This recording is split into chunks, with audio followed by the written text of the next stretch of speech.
Lee Buckner here with a quick video about how and why monopolies are created.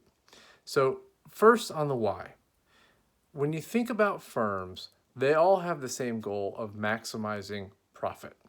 So in a monopoly market, you've got a market where there's only one firm selling the product.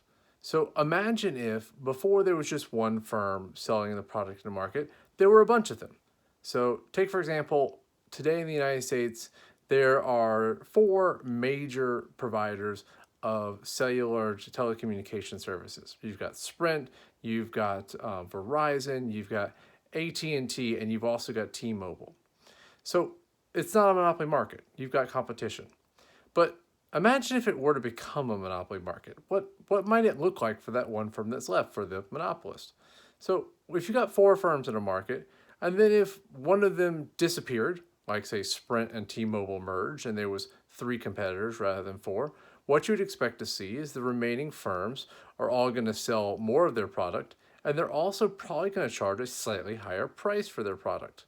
If firms have the ability to increase their price and the number of units that they're selling, like for cell phones providing more cellular telecommunication services, they're going to have greater profits. So it's a way to realize that firms would prefer a reduction in competition. So if the American telecommunications market was reduced from four competitors to three, and then three to two, and then two down to one, that's a way that you could imagine in the United States, maybe in the next 10 or 15 years, you could have a monopoly market develop in what is currently a competitive market. So imagine what would happen in that scenario, right? Right now in the United States, I'm making this video in the beginning of 2020. Imagine T-Mobile and Sprint do go through their merger, which they're trying to actually do right now.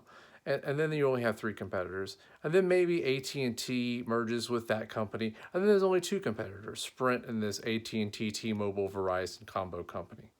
And then 5 or 8 or 10 years after that, AT&T merges with Verizon. And now there's only one provider of cellular services in the United States. Well, that one provider is going to have all of the customers. That's probably going to lead to bigger profits. And also, that one provider is going to have no competitors to force them to offer lower prices to attract customers. So they'll probably charge higher prices than what you saw in competition. So if you think about why companies would prefer to operate as monopolists rather than operate as one of many competitive firms, the basic answer is a reduction in competition allows you to increase your prices and also to increase the number of customers that you have. If any firm can do that, increase prices, increase number of customers, they're almost certainly going to have greater profits. If you think about that happening over and over again, what you have at the end of the day is a monopoly. Monopolists would prefer to be monopolists rather than one of many competing firms.